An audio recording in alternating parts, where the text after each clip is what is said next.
Good morning, Assalamu alaikum.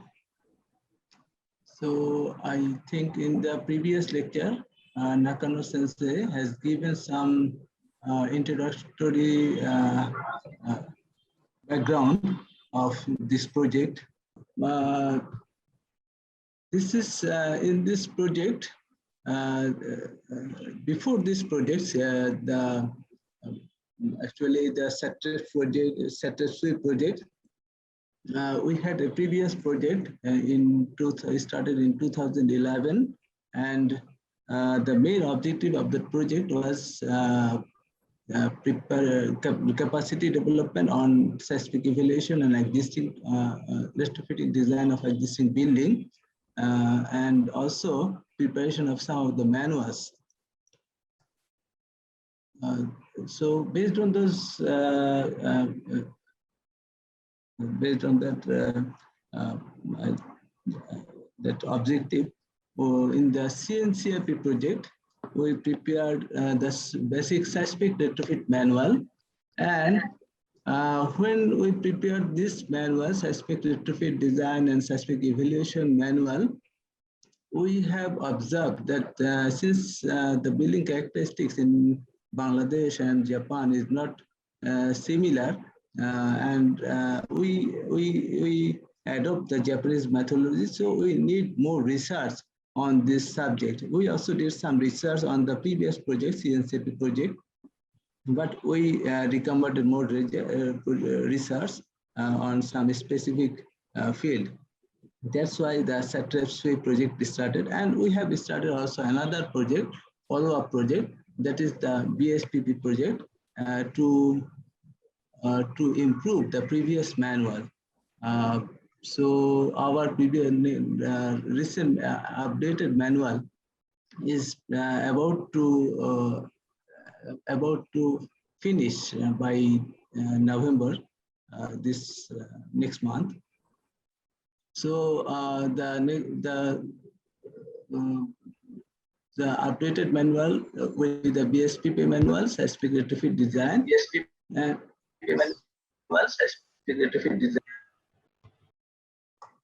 so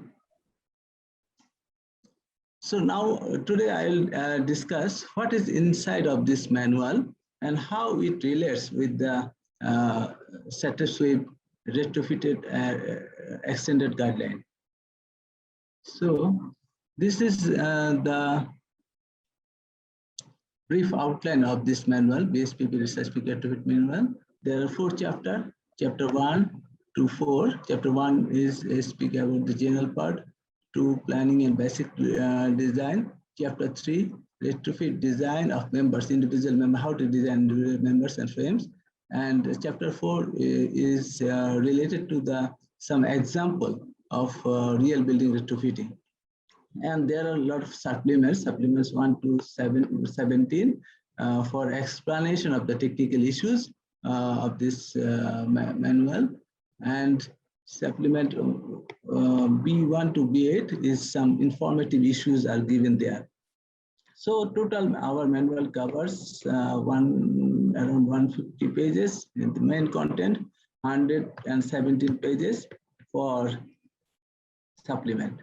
So now I will go into detail this chapter. So in the first chapter, there are general issues. So we are describing this manual is basically suitable for the low and mid-rise building. So for the high-rise building, extra attention and engineering judgment is required because other mode of vibration become prominent. And then there are some important definition is given in this chapter, and concept of retrofitting design is given. And we do some modification in this concept is same, but calculation of the seismic demand ISO, we did have some modification. So I request the SATREP extended guideline authors to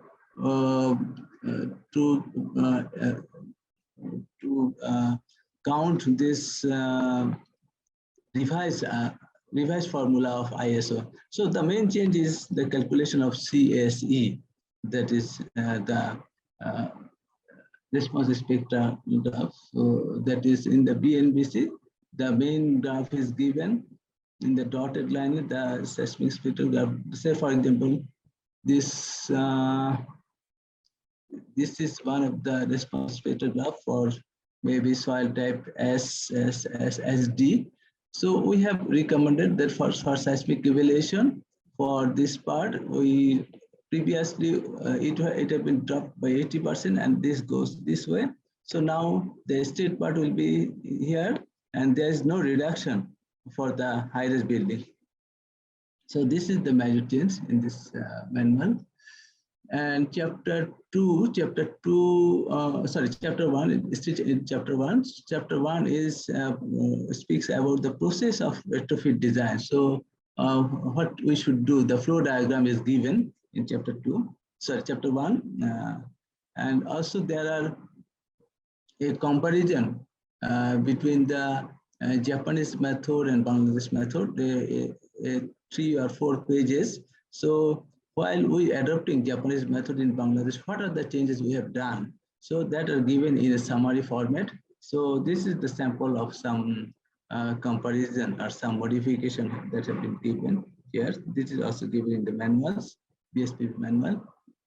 Then, as I mentioned, that the main when a designer will design a retrofit design a building, he will basically follow the BSPP manual.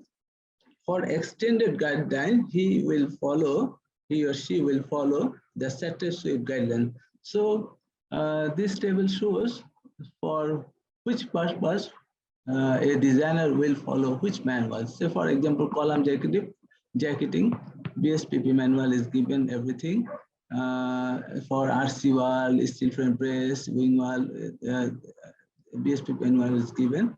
Post install anchor, it is given in the BSP manual as well as in the SATER-SWIP manual.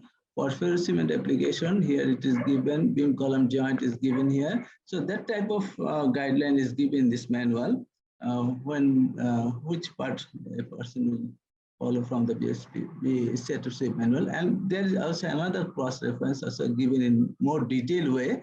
So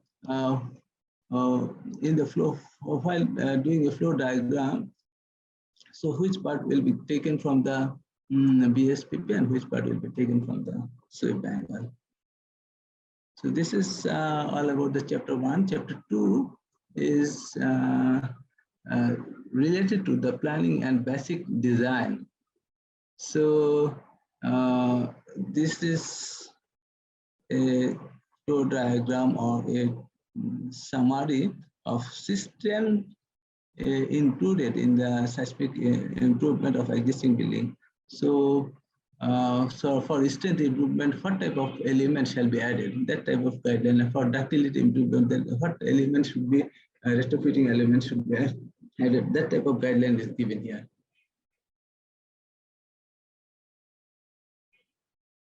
And also the concept or planning of retrofitting. So if the existing building capacity is low, so how we will improve the capacity? So this is the line beyond which the capacity have to be improved. So how is, the concept is described in this section. Then chapter 3, in the chapter 3, each retrofitting element or each retrofitting item, there are several items, 5 or 6 items is given in this chapter 3. So each retrofitting item is described in detail. So what are the items? First is the installation of RC wall. So there is a frame, bare frame. So how to install the RC wall inside the frame, and what will be the calculation procedure that is given in the here. And this is the steel frame bracing. This is also inserted within a frame. And then column jacketing, very commonly used in Bangladesh, carbon fiber wrapping, also the wing wall. and both side or one side of the column. So wing wall is used. So this retrofitting element, retrofitting methods are describe the concept of each method, how to calculate the strength and ductility of each method, explain each method with an example. For each method, an example is given in this manual. And after this, the post-install anchor, here we see that there are some post-install anchor. The post-install anchor are very common in retrofitting work. So the post-install anchor methodology is described in detail. And also, this chapter deals with the non-structural element, how to design, how to think about the non-structural element with an example. It is described in chapter 3. Chapter 4, chapter 3, there are example is given for individual items. Say, for example, for column jacketing, there is an example is given for only column jacketing, how to calculate, how to design. But in chapter 4 deals with the total building retrofit design. So some examples is given for whole building retrofit design with calculation procedure. First example is for a 5-story building, and this example, this building is retrofitted in various alternate methods, 4 or 5 alternate methods, and it have been compared which method is suitable, how to think about the suitable method. So this is for the case 1. Case 2, case 2, this is the garments factory, 4-story garments factory, how to design without disturbing inside of the garment factory.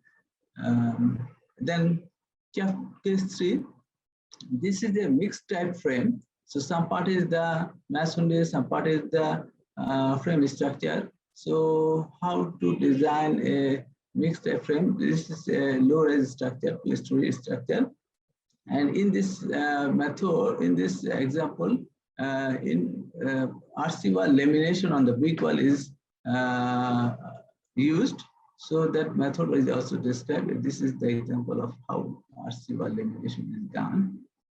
And chapter in case 4, a 10-story building retrofitting design is given. This is actually this is not given in completely. Basically, the concept and some design outline is given here.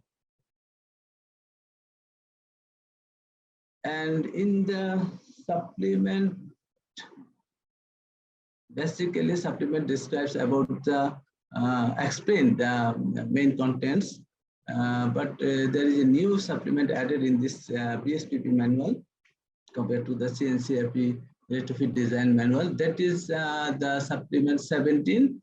In this supplement, we added we included the concept of post-install anchor, because we initially used CNCRP manual. The formula of the Japanese standard is used in this CNCRP manual, but we found a lot of low strength concrete building in our country. That's why we did a experiment on post-install anchor. So we used various type of concrete strength, starting from the 9 MPa to 25 MPa. Anchoring method is also the base as well as column as well as in the beam in the upward. So this is used reverse 10 to 20, and also the surface of anchoring is also dry, wet, and submerged. And pure epoxy hybrid resin was used, and there is some recommendation is given, and what will be the correction factor while using the Japanese formula, that is also suggested in this supplement. So thank you very much. This is all from me.